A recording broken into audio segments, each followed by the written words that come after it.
Jayam Vishnupad Paramahamsa Pravachakachari Satirashata Shri Śrīmad Jagadguru Sarasvarupananda Prabhupada Ki Jai. Jayam Vishnupad Paramahamsa Pravachakachari Satirashata Shri Śrīmad. His Divine Grace A.C. Bhaktivedanta Swami Prabhupada Ki Jai. Ananta Koti Vaishnavin Ki Jai. Namacharya Haridas Thakur Ki Jai. Prem Shikoho Shri Krishna Chaitanya Prabhu Nityananda Shri Advaita Gadadhar Shri Vasudeva Gaur Bhaktivinoda Ki Jai. Shri Radha Krishna Gopa Gopinath Shama Kunda Radha Kunda Giri Govardhan Ki Jai. Vrindavan Dham Ki Jai. Mayapur Dham Ki Jai. Jagannath Puri Dham Ki Jai. Jamuna Mai Ki Jai. Ganges Mai Ki Jai. Srimati Tulsi Devi Ki Jai. Nitai Gaur's World Mission Ki Jai. All glories to the assembled devotees. All glories to the assembled devotees. All glories to the assembled devotees. All glories to Shri Shri Guru and Gauranga, Gaur Premananda.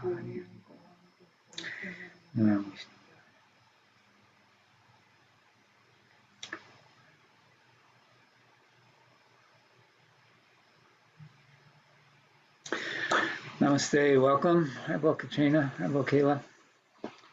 I forgot to grab the book.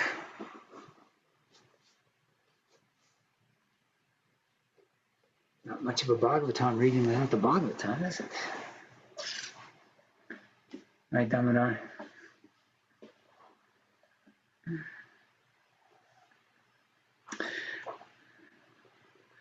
Well, welcome to the new year, everyone.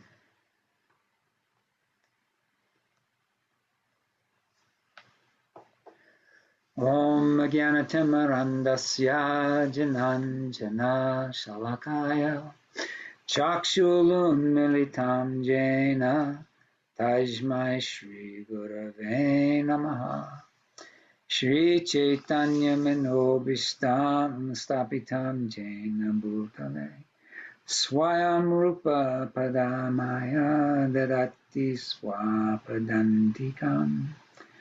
I was born in the darkest of ignorance, but my spiritual masters have opened my eyes with the torchlight of knowledge. I offer my respectful obeisances unto them. When will Srila Rupa Goswami Prabhupada, who has established within this material world the mission to fulfill the desire of Lord Chaitanya, give me shelter at his lotus feet? So today we'll be reading from the 8th canto, the Śrīmad Bhāgavatam. Lord Shiva saves the universe by drinking poison.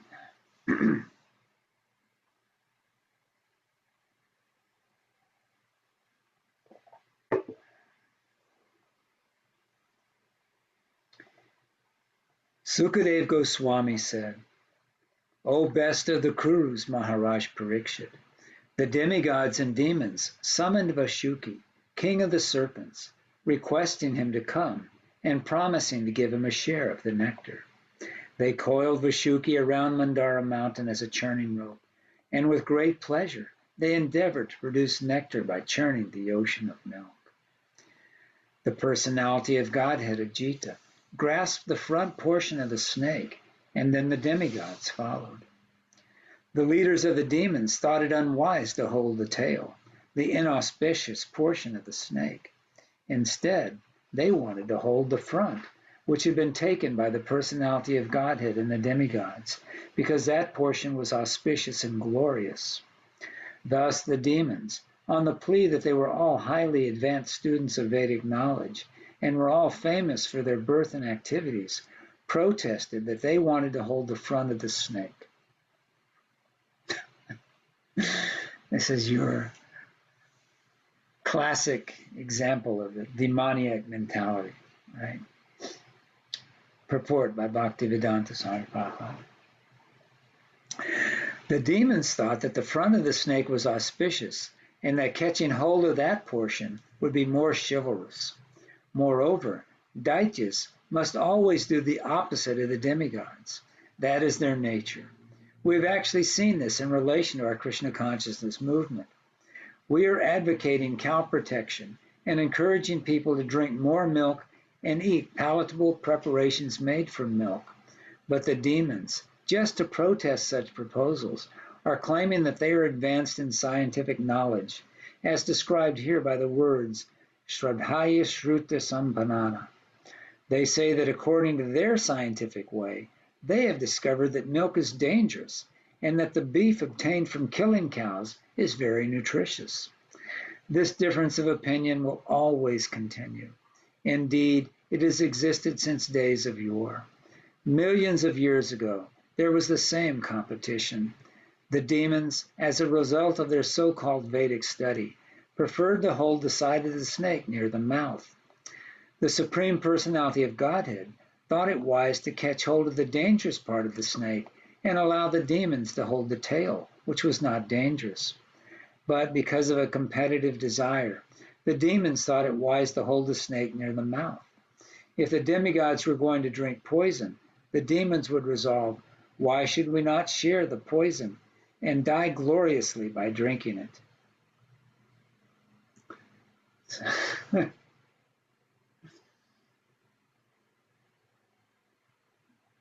Unfortunately, we tend to see the same mentality in ourselves.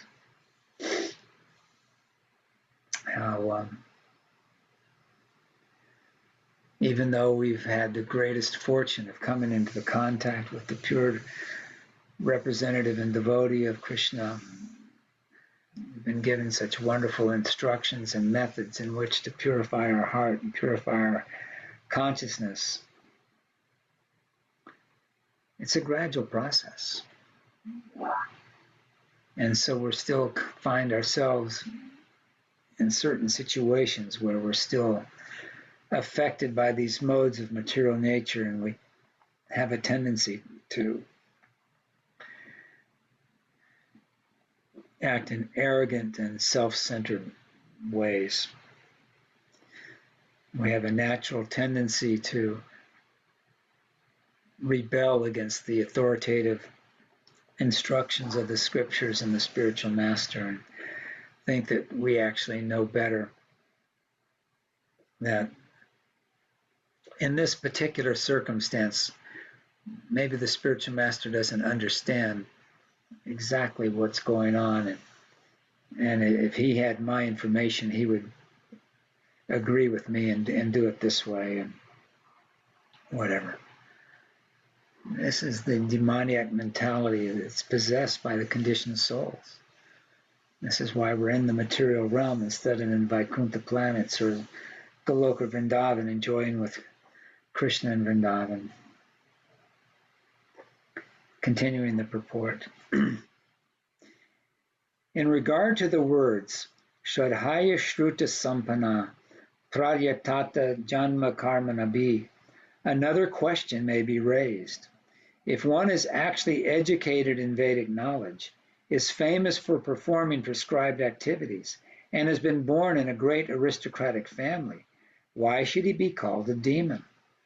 The answer is that one may be highly educated and may have been born in an aristocratic family, but if he is godless, if he does not listen to the instructions of God, then he is a demon.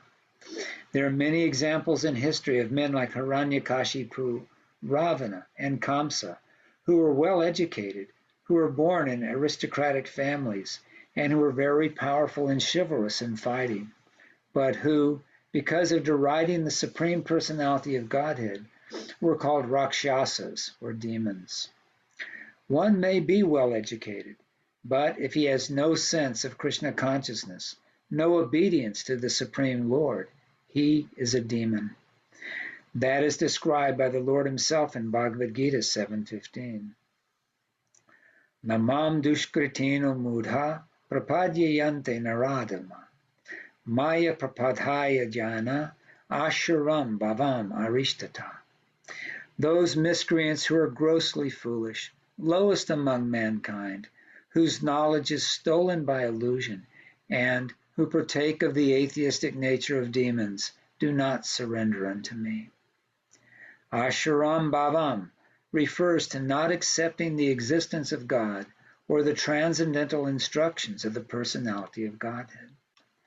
Bhagavad Gita clearly consists of transcendental instructions imparted directly by the Supreme Personality of Godhead.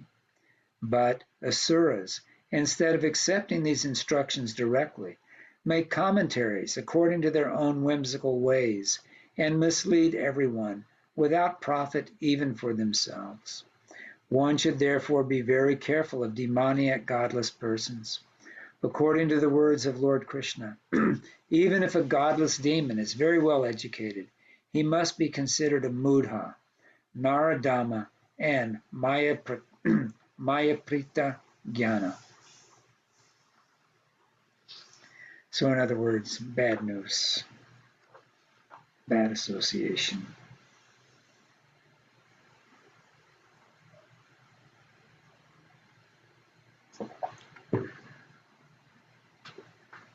I also find it interesting that when Krishna first appeared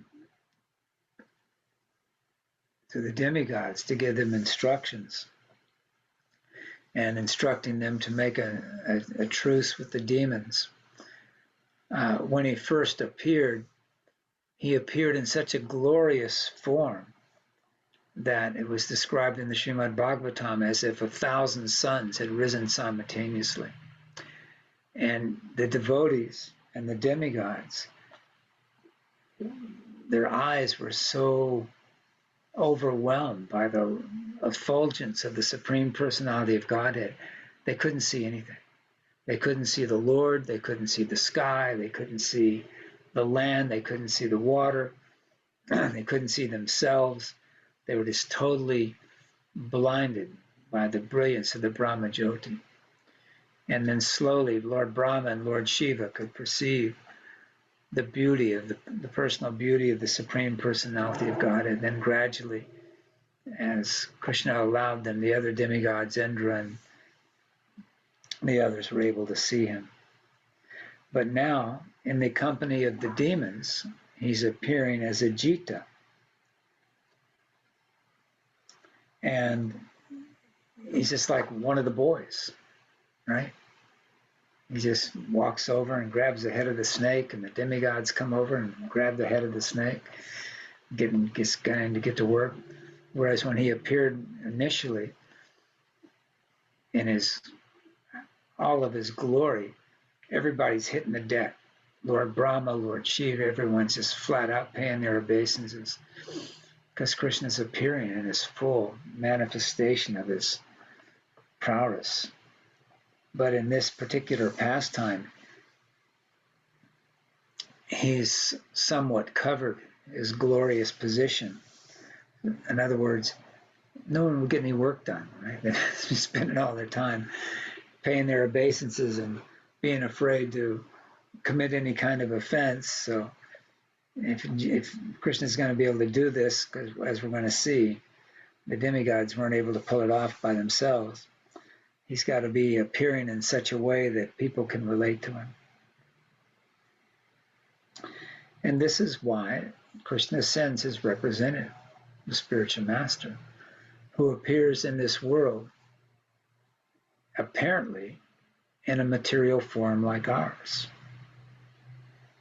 And in this way we can relate, oh, here's someone like me, except this person has come to the point of complete loving surrender to the Supreme Personality of Godhead. And this gives us hope. This gives us the understanding that I too can achieve that platform. So just as Krishna has his devotee appear, that doesn't mean his devotee is not as glorious as the Supreme Personality of Godhead, but he's appearing in such a way that in our corrupted intelligence and our corrupted consciousness, we can relate to this person, at least to some level, until we can get to the point of purification where we can actually start to have some appreciation of their glorious position. Text 5. After thus adjusting how the snake was to be held, the sons of Kashyapa, both demigods and demons... I think you may have skipped Did we miss 4. 5? 4? Okay. 4, Oh, yeah. Yep, you're right. Thanks. Okay. Yep. Thus the demons remained silent, opposing the desire of the demigods. Seeing the demons and understanding their motive, the personality of Godhead smiled. Without discussion, he immediately accepted their proposal by grasping the tail of the snake, and the demigods followed him. After thus adjusting how the snake was to be held, the sons of Kashyapa, both demigods and demons, began their activities, desiring to get nectar by churning the ocean of milk. So remember, Swayambhuva Manu had the daughters, Diti and Adita, and so the Daityas were the demons were from one daughter, and then the demigods, the Pais, were from the other. But yet, they're brothers, or stepbrothers anyway. And it's just an example how Krishna is equal to all. Text 6. O son of the Pandu dynasty, when Mandara mountain was thus being used as a churning rod in the ocean of milk, it had no support, and therefore, although held by the strong hands of the demigods and demons, it sank into the water. Because the mountain had been sunk by the strength of providence, the demigods and demons were disappointed, and their faces seemed to shrivel.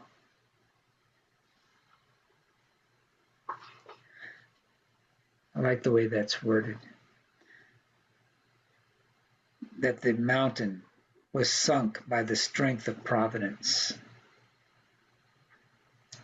The materialist would say it was sunk by the laws of gravity and the laws of physics. But the devotees appreciate that all of these are simply energies of Krishna. And so if something is being done, it's actually being done by the will of the Supreme. So by the strength of providence, who is ultimately Krishna, the mountain sunk. Text 8. Seeing the situation that had been created by the will of the Supreme, the unlimitedly powerful Lord, whose determination is infallible, took the wonderful shape of a tortoise, entered the water, and lifted the great Mandara mountain. Purport. Here is evidence that the Supreme Personality of Godhead is the supreme controller of everything. As we have previously described, there are two classes of men, the demons and the demigods, but neither of them are supremely powerful. Everyone has experienced that hindrances are imposed upon us by the supreme power. The demons regard these hindrances as mere accidents or chance, but devotees accept them to be acts of the supreme ruler. When faced with hindrances, therefore, devotees pray to the Lord. Tate nupakapanam samashikapatano bunjana evata kirtam viparkam. Devotees endure hindrances, accepting them to be caused by the Supreme Personality of Godhead and regarding them as benedictions. Demons, however, being unable to understand the Supreme Controller, regard such hindrances as accidental. Here, of course, the Supreme Personality of Godhead was present personally. It was by His will that there were hindrances, and by His will those hindrances were removed. The Lord appeared as a tortoise to support the great mountain. Shiktir iha viparlarare tava tishtishta prishte. The Lord held the great mountain on his back. Keshiva drita kurma sariya jaya jagadisha hare. Dangers can be created by the Supreme Personality of Godhead, and they can also be removed by Him.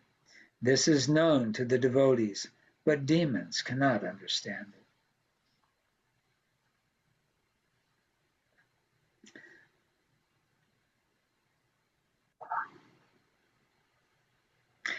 There was a nice lecture that Srila Prabhupada gave once, and one of his disciples was asking, basically, is it okay to pray to Krishna to remove the hindrances that they're finding in their service. And Krishna, Prabhupada responded that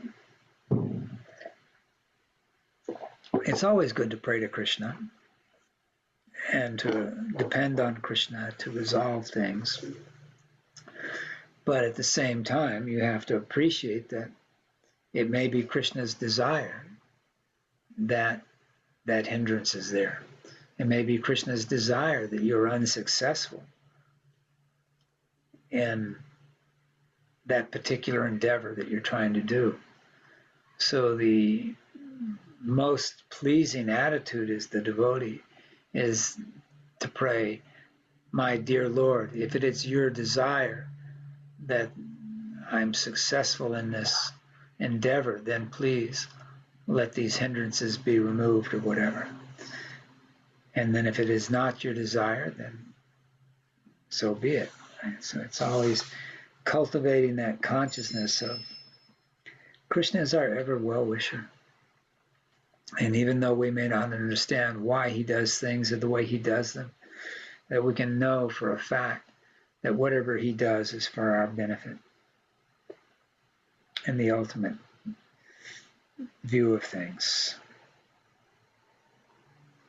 But only the devotees can understand that mentality. The demons cannot. Text 9. When the demigods and demons saw that Mandara mountain had been lifted, they were enlivened and encouraged to begin churning again. The mountain rested on the back of the great tortoise, which extended for 800,000 miles like a large island.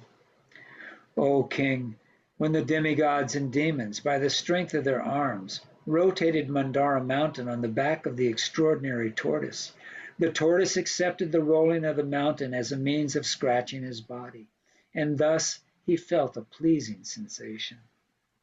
Purport. The Supreme Personality of Godhead is always the unlimited. Although the Supreme Personality of Godhead in his body is a tortoise, held on his back the largest of mountains, Mandara Parvata, he did not feel any inconvenience. On the contrary, he apparently felt some itching, and thus the rotation of the mountain was certainly very pleasing. You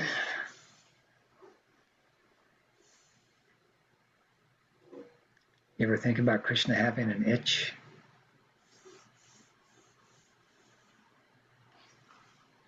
If he does, it's for his pleasure. Text 11. Thereafter, Lord Vishnu entered the demons as the quality of passion, the demigods as the quality of goodness, and Vashuki as the quality of ignorance, to encourage them and increase their various types of strength and energy. Purport.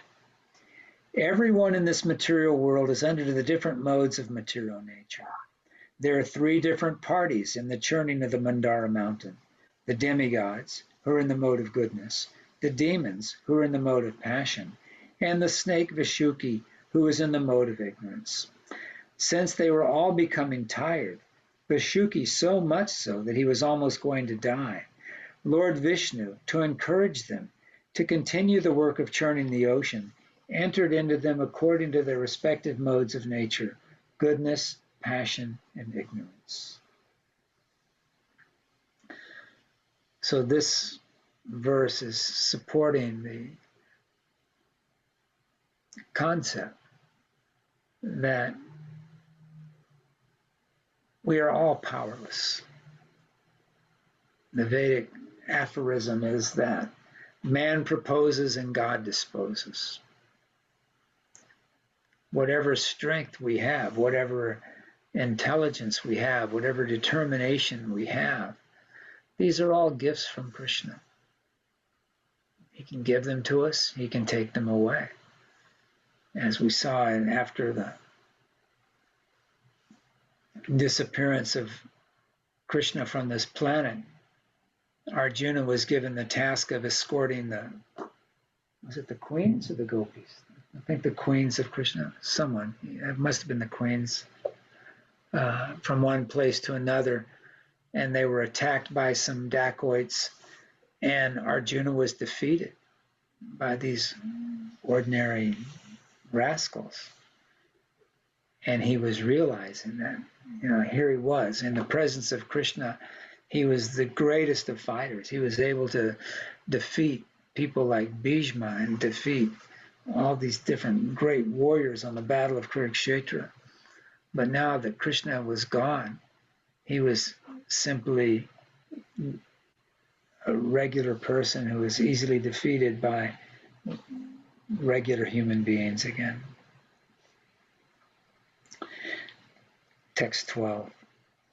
Manifesting himself with thousands of hands, the Lord then appeared on the summit of Mandara mountain, like another great mountain, and held Mandara mountain with one hand. In the upper planetary systems, Lord Brahma and Lord Shiva, along with Indra, the king of heaven, and other demigods, offered prayers to the Lord and showered flowers upon him. Purport. To balance Mandara mountain while it was being pulled from both sides, the Lord himself appeared on its summit like another great mountain. Lord Brahma, Lord Shiva, and King Indra then expanded themselves and showered flowers on the Lord. So one of the wonderful things of this pastime, you've seen the paintings, right, or the pictures of the gopis churning butter, and they've got the churning pot there, and it's got the rod that comes up, and then they've got the rope wrapped around it, the same thing that's going on here.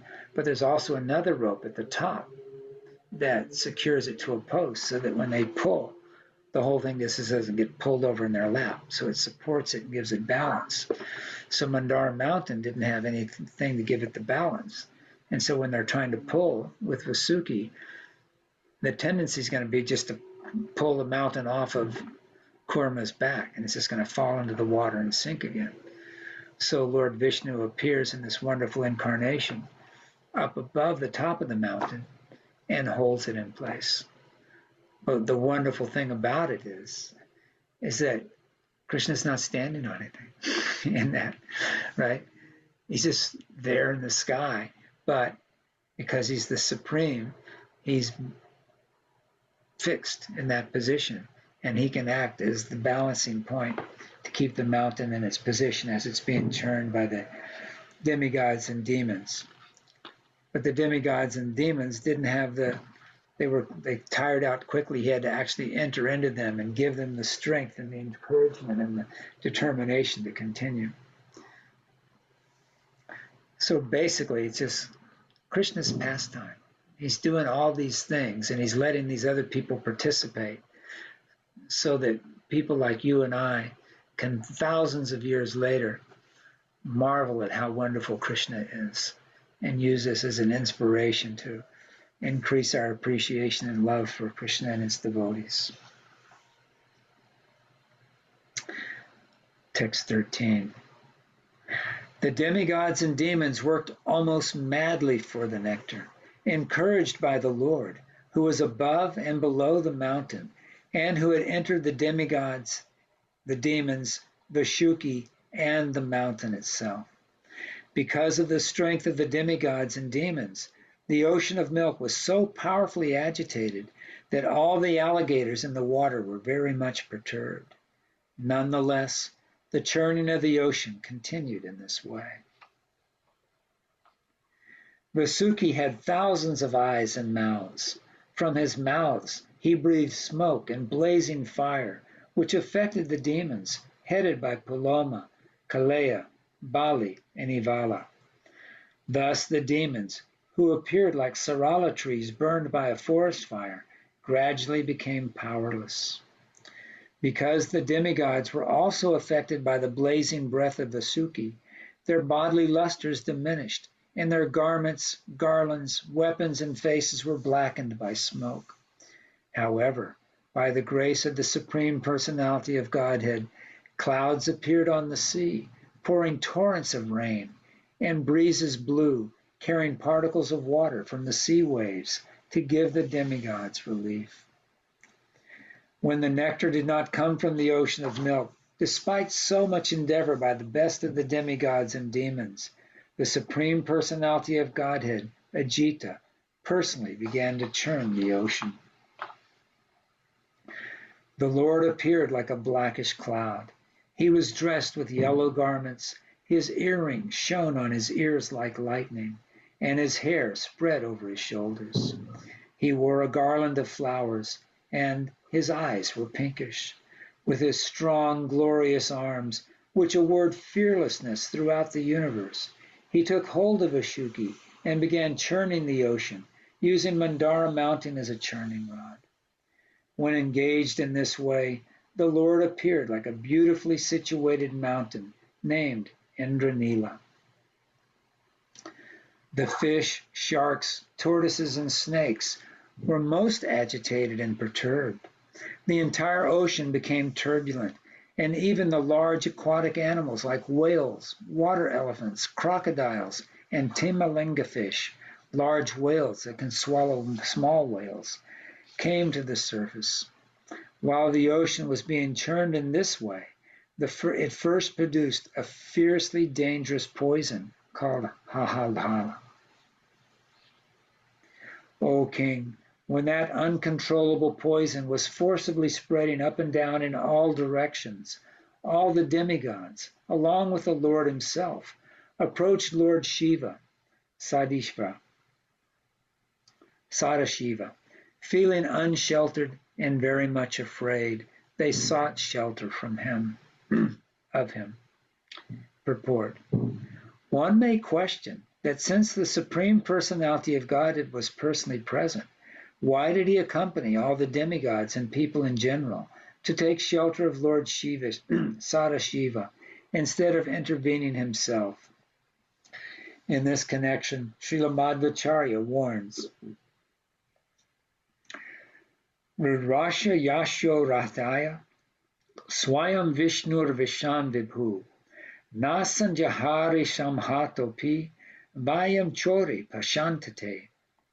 Lord Vishnu was competent to rectify the situation, but in order to give credit to Lord Shiva, who drank all the poison and kept it in his neck, Lord Vishnu did not take action. And we see the same thing in the Bhagavad Gita, right? Arjuna is given the opportunity to lead the fight in the battle of Kurukshetra, defeat all of the Kurus. And then when he starts freaking out and saying he can't fight, and having a nervous breakdown, and he's crying and he's dropped his bow, Krishna says, and he says, yeah, I can't do it. I can't kill my relatives. I can't kill my superiors like Bhishma and Drona. This is all very sinful activities. I'll go to hell. Plus, we're going to be destroying the social fabric. There's going to be all these orphans. There's going to be all these unprotected women. With these unprotected women, the society's going to fall apart. There's going to be unwanted progeny. It's just going to be a mess. I don't see how any good could come from any of this endeavor. Therefore, I shall not fight. I'm above this. I'm just going to go to the forest. I'm going to renounce this. I'm going to be the bigger person and walk away. Krishna just smiled. He said, Arjuna, how have these impurities come upon you? While speaking learned words, you're mourning for that which is not worthy of grief. And then he went on to explain that it's already done. It's already been determined who's going to die and who's going to live on the battlefield. Krishna is going to be the one that's going to kill everyone. When Arjuna wanted to see the universal form, he saw the universal form and he saw all the soldiers on the battlefield rushing into the flames coming from the mouths of this universal form and being annihilated. So Krishna says, this is going to happen, whether you take part or not. But if you take part, you can get credit for it. And you can engage in my service, and therefore we can have this relationship. So the same thing's happening here. Krishna didn't need any of this stuff to go on. Krishna is totally self-satisfied. He's going through all these pastimes strictly for the benefit of the conditioned souls in the material world. Text 20. The demigods observed Lord Shiva sitting on the summit of Kailasha hill with his wife Bhavani for the auspicious development of the three worlds. He was being worshipped by great saintly persons desiring liberation. The demigods offered him their obeisances and prayers with great respect. The Prajapati said, O greatest of all demigods, Mahadev, supersoul of all living entities, and cause of their happiness and prosperity, we have come to the shelter of your lotus feet. Now, please save us from this fiery poison, which is spreading all over the three worlds. Purport. Since Lord Shiva is in charge of annihilation, why should he be approached for protection, which is given by Lord Vishnu? Lord Brahma creates and Lord Shiva annihilates, but both Lord Brahma and Lord Shiva are incarnations of Lord Vishnu and are known as Shaktivesh avatars. They are endowed with a special power like that of Lord Vishnu, who is actually all-pervading in their activities. Therefore, whenever prayers for protection are offered to Lord Shiva, actually Lord Vishnu is indicated, for otherwise Lord Shiva is meant for destruction. Lord Shiva is one of the Ishvaras, or the controllers known as Shaktivesh avatars. Therefore, he can be addressed as having the qualities of Lord Vishnu. 22. O Lord, you are the cause of bondage and liberation of the entire universe because you are its ruler. Those who are advanced in spiritual consciousness surrender unto you, and therefore you are the cause of mitigating their distresses, and you are also the cause of their liberation. We therefore worship your lordship. Purport. Actually, Lord Vishnu maintains and accomplishes all good fortune. If one has to take shelter of Lord Vishnu, why should the demigods take shelter of Lord Shiva? They did so because Lord Vishnu acts through Lord Shiva in the creation of the material world. Lord Shiva acts on behalf of Lord Vishnu. When the Lord says in Bhagavad Gita 14:4 that he is the father of all living entities, Aham Bija Pradara Pita, this refers to actions performed by Lord Vishnu through Lord Shiva. Lord Vishnu is always unattached to material activities, and when material activities are to be performed, Lord Vishnu performs them through Lord Shiva. Lord Shiva is therefore worshipped on the level of Lord Vishnu.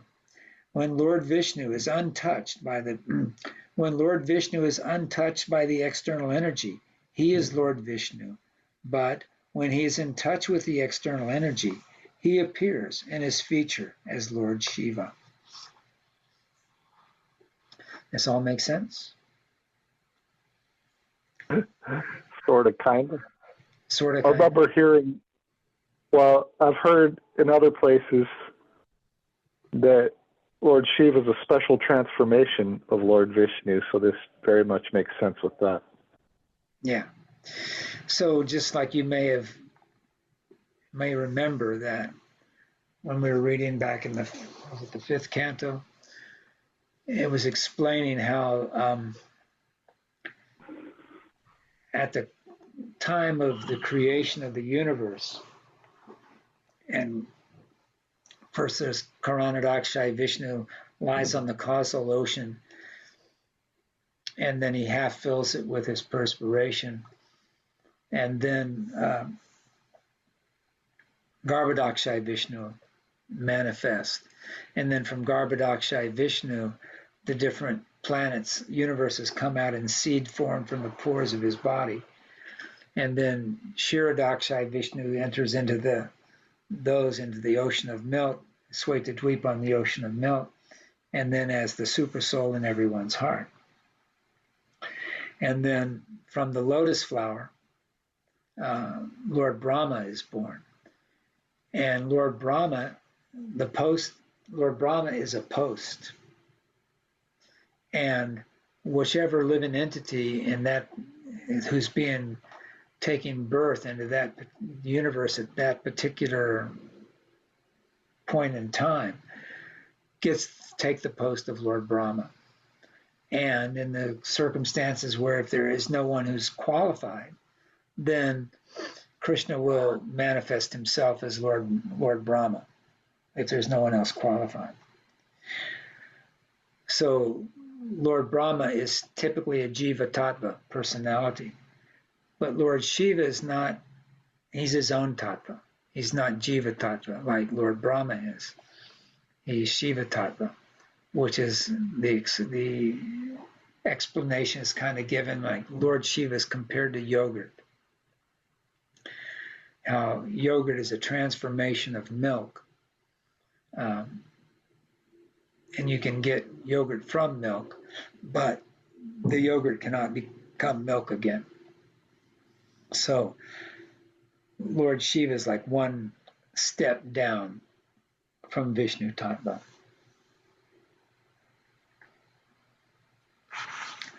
But he's above the Jiva Tattvas. And Lord Shiva expands and then manifests in all the different universes, whereas the post of Lord Brahma is different individual living entities in each universe. Text 23. O Lord, you are self-effulgent and supreme. You create this material world for your personal energy, and you assume the names Brahma, Vishnu, and Maheshvara when you act in creation, maintenance, and annihilation. Purport. This prayer is actually offered to Lord Vishnu, the Purusha, who in his incarnations as guna avatars assumes the names Brahma, Vishnu, and Maheshvara. You are the cause of all causes, the self-effulgent, inconceivable, impersonal Brahman, which is originally Para-Brahman. You manifest various potencies in this cosmic manifestation. Purport. This prayer is offered to the impersonal Brahman, which consists of the effulgent rays of Para-Brahman. Para-Brahman is the Supreme Personality of Godhead. Param Brahma, Param Dhamma, Parvitam, Paramam Bhavam. When Lord Shiva is worshipped as Para-Brahman, the worship is meant for Lord Vishnu. 25. And you might remember that verse in the Bhagavad Gita when Krishna says that when people pray to the demigods, it is actually meant for Vishnu, but is misguided. That's the same thing this is referring to. O Lord, you are the original source of Vedic literature. You are the original cause of material creation, the life force, the senses, the 5 elements, the 3 modes, and the Mahatattva. You are eternal time, determination, and the 2 religious systems called truth, Satya, and truthfulness, Rita. You are the shelter of the syllable Om, which consists of 3 letters, A-U-M.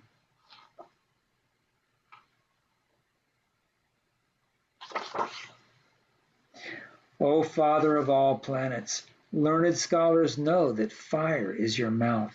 The surface of the globe is your lotus feet. Eternal time is your movement. All the directions are your ears. And Varuna, master of the waters, is your tongue. Purport. In the Shruti mantras, it is said, Agni Sarva Devataha. Fire is the aggregate of all demigods. Agni is the mouth of the Supreme Personality of Godhead. It is through Agni, or fire, that the Lord accepts all sacrificial oblations. 27. O Lord, the sky is your navel, the air is your breathing, the sun is your eyes, and the water is your semen. You are the shelter of all kinds of living entities, high and low. The god of the moon is your mind, and the upper planetary system is your head. O Lord, you are the three Vedas personified. The seven seas are your abdomen, and the mountains are your bones. All drugs, creepers, and vegetables are the hairs on your body. The Vedic mantras like Gayatri are the seven layers of your body, and the Vedic religious system is the core of your heart.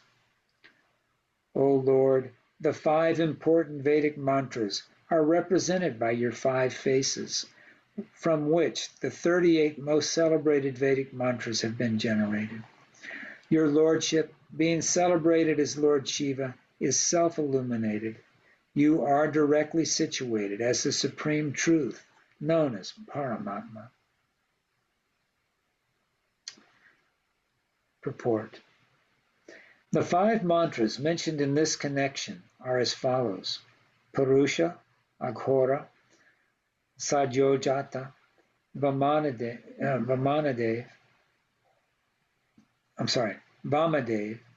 and 5 Ishana.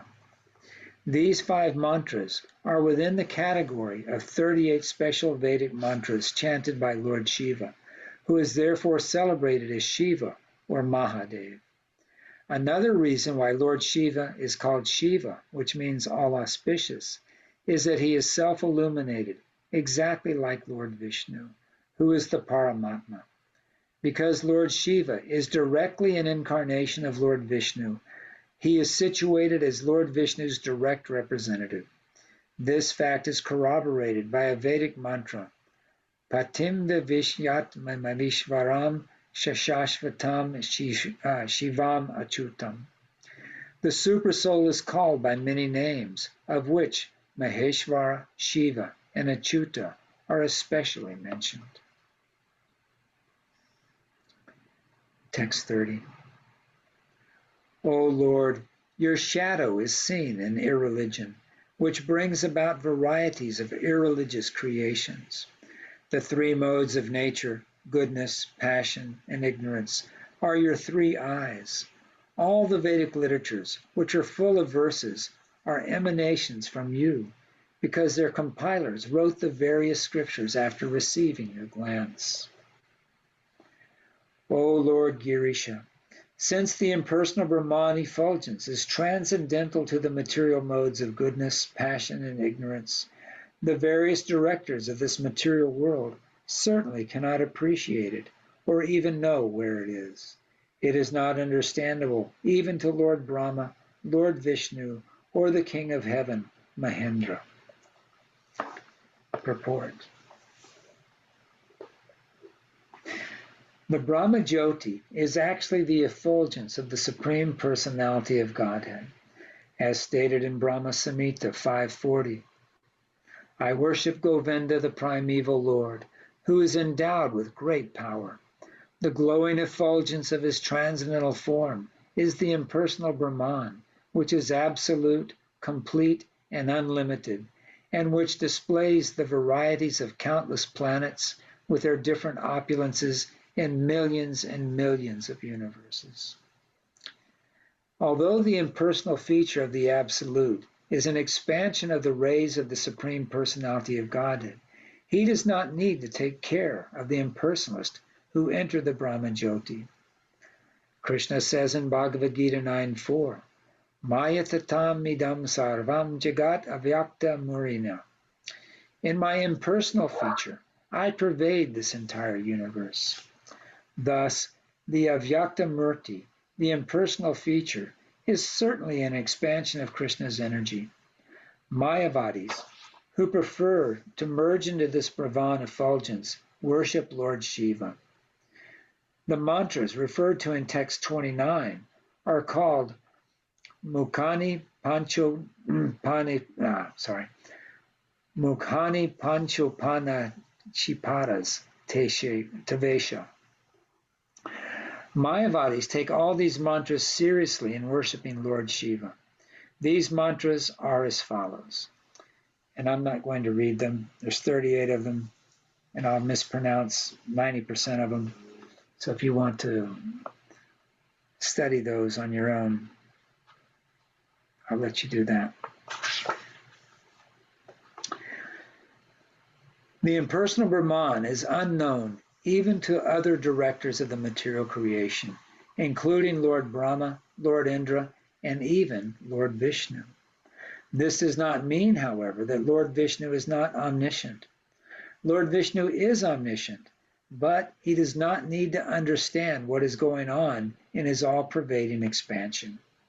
Therefore, in Bhagavad Gita, the Lord says that although everything is an expansion of him, Mayatatam idam sarvam, he does not need to take care of everything. Nachaham shesha advishtataha.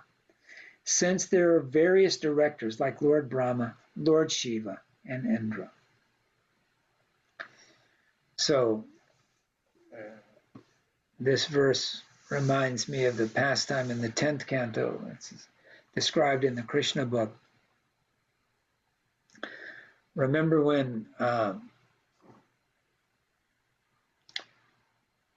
Arjuna tried to take on the task of protecting the sons of the Brahmin who had lost all his sons, and Arjuna said, "Yes, I will protect this son." And Krishna's thinking, "This is a bad idea, Arjuna. You're making promises you may not be able to keep." And sure enough, as soon as the child is born, he's taken away. And Arjuna had promised that if he couldn't protect the child, he would enter into the fire and give up his life. So now Krishna has to protect his devotee Arjuna by going and getting back this personality. So he takes Arjuna on the chariot and they go all these places looking for the sons of this Brahmin. Can't find them anywhere. So finally they go to Lord Vishnu. And then Vishnu has all 7 of them. And then why did he take all 7 of them? Because he wanted to see Krishna. Even though Lord Vishnu is an incarnation of Krishna, even Lord Vishnu desires to see Krishna personally, because the incarnation of Krishna is the original personality of Godhead. And even though Lord Vishnu is complete in himself, Krishna is even more complete, which we cannot understand that concept with our puny little mundane minds, but it is the fact.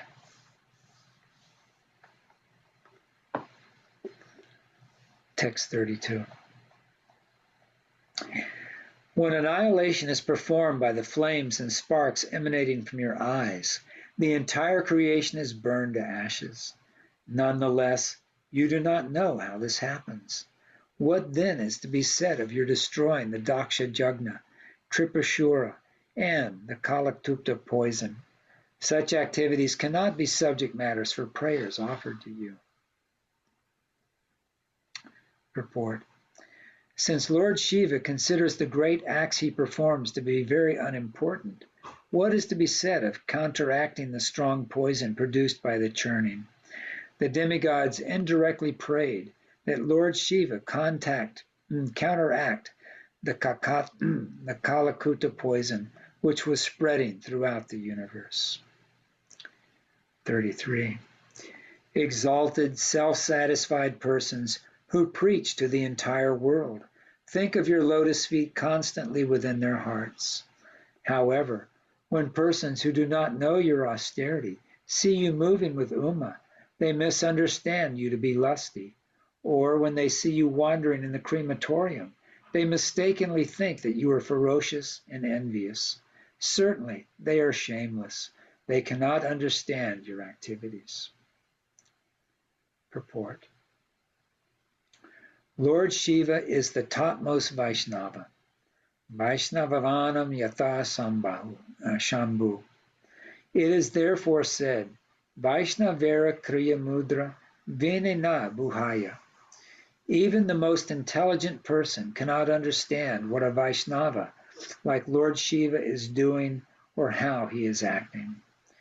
Those who are conquered by lusty desires and anger cannot estimate the glories of Lord Shiva, whose position is always transcendental. In all the activities associated with lusty desires, Lord Shiva is an implement of Atma Rama. Ordinary persons, therefore, should not try to understand Lord Shiva and his activities. One who tries to criticize the activities of Lord Shiva is shameless.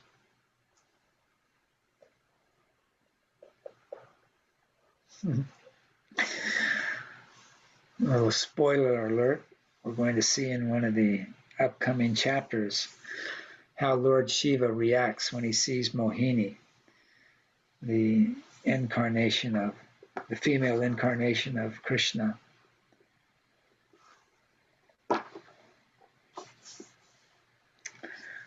Text 34. Even personalities like Lord Brahma and other demigods cannot understand your position, for you are beyond the moving and non-moving creation. Since no one can understand you in truth, how can one offer you prayers? It is impossible. As far as we are concerned, we are creatures of Lord Brahma's creation. Under the circumstances, therefore, we cannot offer you adequate prayers, but as far as our ability goes, we have expressed our feelings. O greatest of all rulers, your actual identity is impossible for us to understand. As far as we can see, your presence brings flourishing happiness to everyone. Beyond this, no one can appreciate your activities. We can see this much and nothing more. Purport. When the demigods offered these prayers to Lord Shiva, their inner purpose was to please him so that he would rectify the disturbing situation created by the ha-ha-hala poison. As stated in Bhagavad Gita 7:20, kamais chaistatir rita-jnana prapadyante naya devataha. When one worships the demigods, this is certainly because of deep-rooted desires he once fulfilled by the mercy of these demigods. People are generally attached to the worship of demigods for some motive.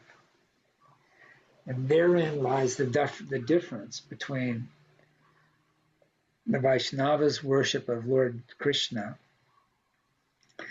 and the materialist worship of the demigods. We always hear the phrase, or often hear the phrase, causeless devotional service, or unalloyed devotional service. What is an alloy? An alloy is a mixture of two different metals, right? So if you have an alloy, you have a mixture. So if you have alloyed devotional service, it's devotional service, but there's an ulterior motive mixed in. It's not pure devotional service. And Krishna states in the Bhagavad Gita that people approach the demigods when they have ulterior motives.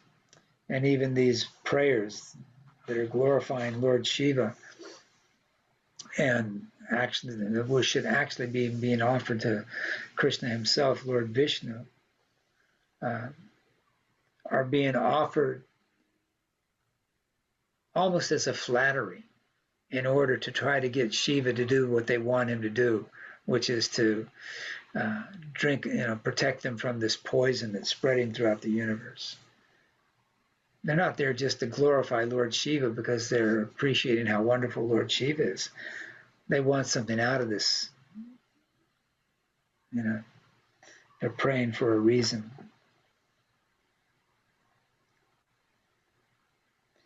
Whereas Lord Chaitanya teaches us to pray in the mood of complete surrender. Oh my Lord, you may make me broken-hearted by not being present before me, but you are still my Lord, birth after birth. So the pure devotee aspires to come to that place where his service is unmotivated and uninterrupted and unalloyed,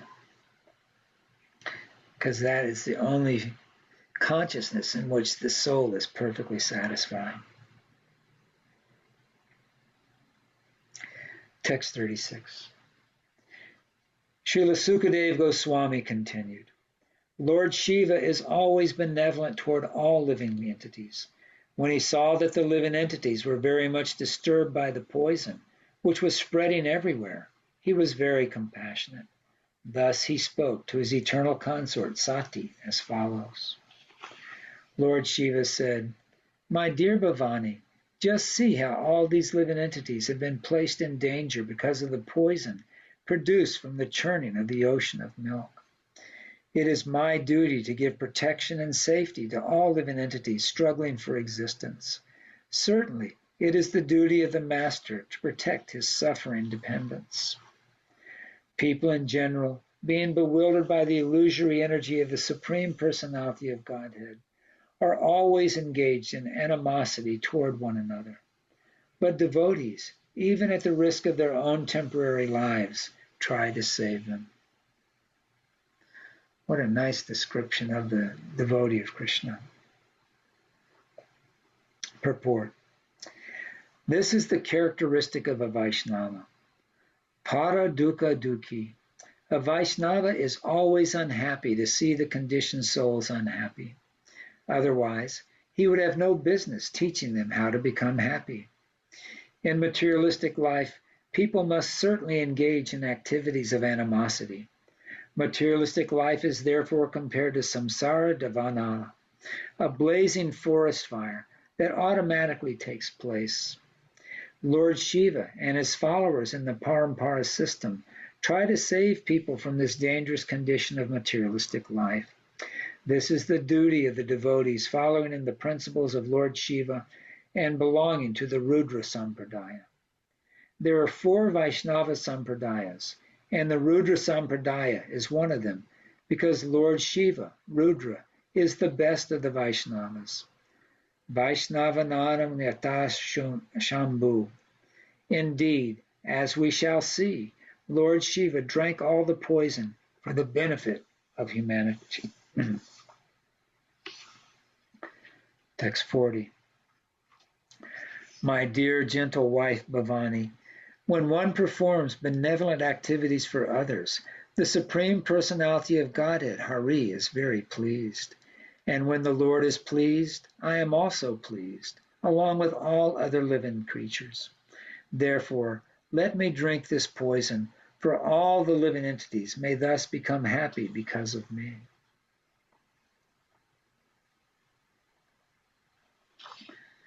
So here we're seeing that even though all these prayers have been offered to Lord Shiva, confusing him with the actual position of Lord Vishnu, when he's speaking to his wife, he's referring and deferring to the Supreme Personality of Godhead, Hari, and desiring to please him. Because when Hari, or Krishna, is pleased, then automatically everyone else is already pleased, because everyone is a part and parcel of Krishna. So therefore he wants to do this work, not just for the suffering living entities, but primarily he wants to do it to be pleasing to Krishna. 41. Srila Sukadeva Goswami continued, after informing Bhavani in this way, Lord Shiva began to drink the poison. And Bhavani, who knew perfectly well the capabilities of Lord Shiva, gave him her permission to do so. Thereafter, Lord Shiva, who is dedicated to auspiciousness, benevolent work for humanity, compassionately took the whole quantity of poison in his palm and drank it. Report. Although there was such a great quantity of poison that it spread all over the universe, Lord Shiva had such great power that he reduced the poison to a small quantity so that he could hold it in his palm. One should not try to imitate Lord Shiva. Lord Shiva can do whatever he likes, but those who try to imitate Lord Shiva by smoking ganja and other poisonous things will certainly be killed because of such activities. So this is the principle that one should Follow the example of the Acharya, but never imitate. 43. As if in defamation, the poison born from the ocean of milk manifested its potency by marking Lord Shiva's neck with a bluish line. That line, however, is now accepted as an ornament of the Lord. It is said that great personalities almost always accept voluntary suffering because of the suffering of the people in general. This is considered the highest method of worshiping the Supreme Personality of Godhead, who is present in everyone's heart. Purport. Here is an explanation of how those engaged in activities for the welfare of others are very quickly recognized by the Supreme Personality of Godhead. The Lord says in Bhagavad Gita 18:68 and 9, Ya idam paramam guyam mad bhaktesha adhita yashti na cha shashya manashushu kastyan me priyakatmana. One who preaches the message of Bhagavad Gita to my devotees is most dear to me. No one can excel him in satisfying me by worship. There are different kinds of welfare activities in this material world, but the supreme welfare activity is the spreading of Krishna consciousness. Other welfare activities cannot be effective, for the laws of nature and the results of karma cannot be checked. It is by destiny or the laws of karma that one must suffer or enjoy. For instance, if one is given a court order, he must accept it, whether it brings suffering or profit. Similarly, everyone is under obligations to karma and its reactions. No one can change this. Therefore, the Shastra says, Tashyaiva hetu prateya kovido na labhyate yad brahmanana upariyadaha. Bhagavatam 1:5-18. One should endeavor for that which is never obtained by wandering up and down the universe as a result of the reactions of karma. What is that? One should endeavor to become Krishna conscious. If one tries to spread Krishna consciousness all over the world, he should be understood to be performing the best welfare activity. The Lord is automatically very pleased with him. If the Lord is pleased with him, what is left for him to achieve? If one has been recognized by the Lord, even if he does not ask the Lord for anything, the Lord, who is within everyone, supplies him whatever he wants. This is also confirmed in Bhagavad Gita. Tesham nitya nabhuktanam yoga sheshema bahami aham. Again, as stated here, tapyante lokatapena sadhavaya pradesho jana.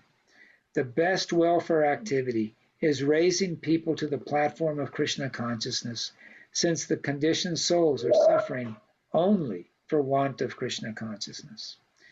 The Lord himself also comes to mitigate the suffering of humanity.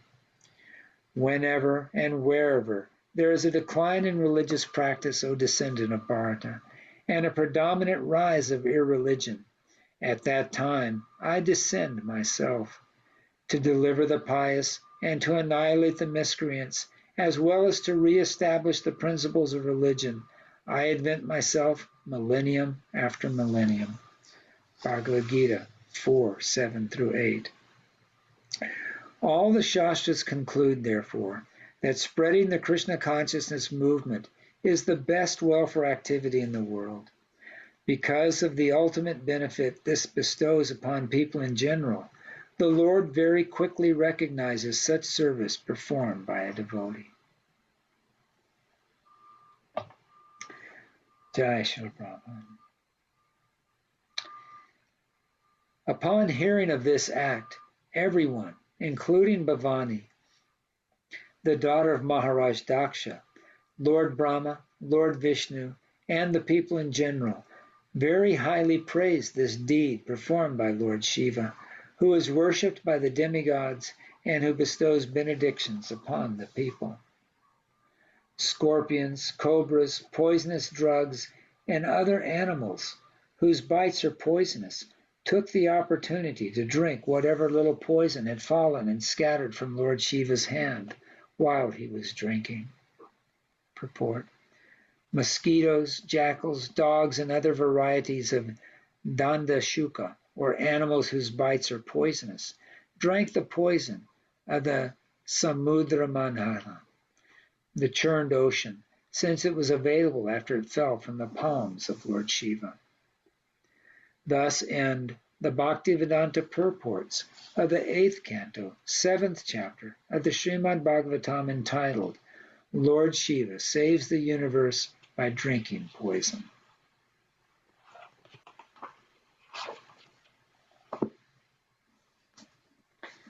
So hopefully that gives everyone a more intimate understanding of Lord Shiva and his relationship with Krishna. Helps us appreciate the consciousness and desires of the Vaishnava, the devotees and the acharyas in our disciplic succession.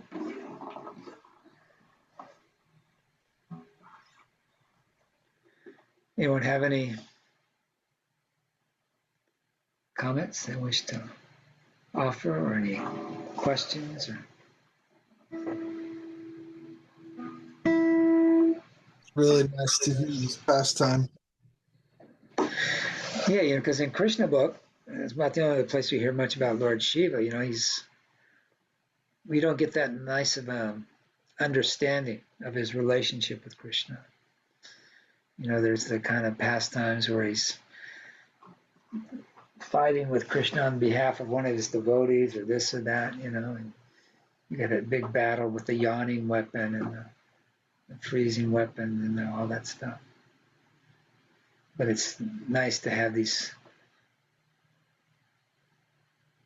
pastimes where Lord Shiva's glorifying the Supreme Personality of Godhead, expounding the principles of Vaishnavism.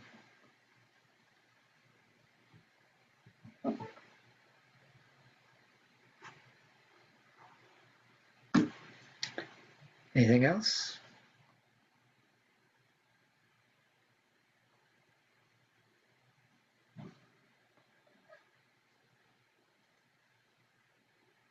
No?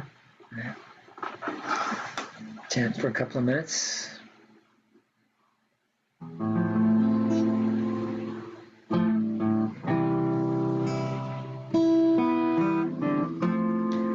Namo Sarupananda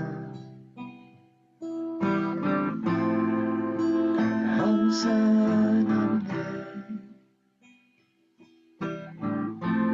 Gorakaruna Swarupaya Radha Krishna Prastayate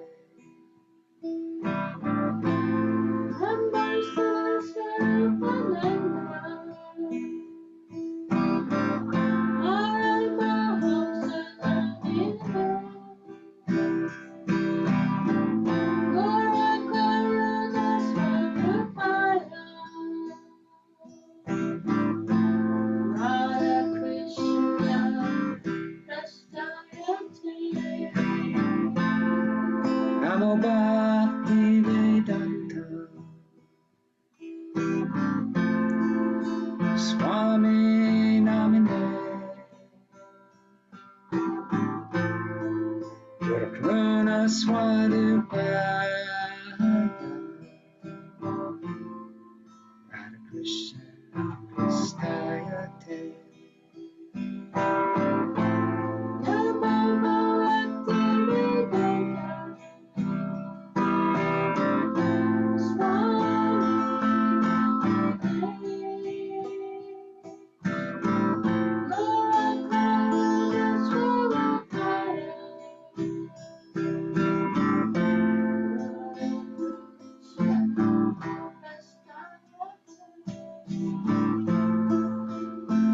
Krishna Chaitanya Prabhu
Krishna Krishna Hare Hare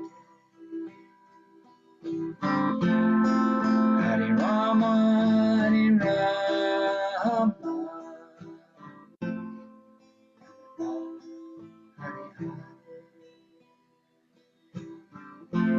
Hare Krishna, Hare Krishna, Krishna Krishna, Hare Hare, Hare Rama, Hare Rama, Rama Rama, Hare Rama. Jai Radhe Jai Krishna Jaya Jaya Vrindavan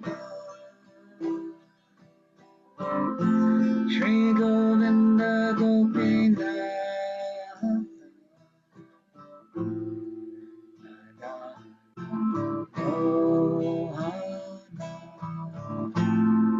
Jai Radhe Jai Krishna, Jai Jai Vrindavan, Shri Govinda Gopinath.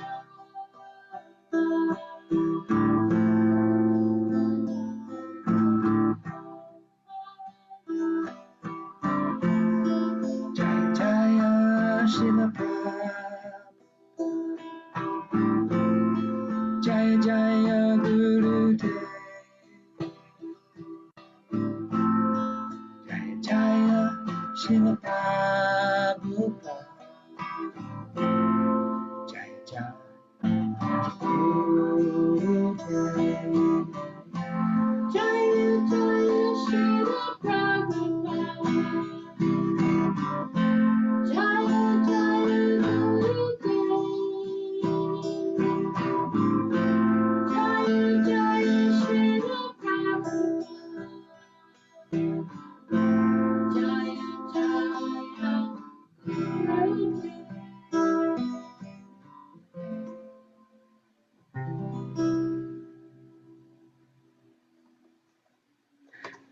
Haribol.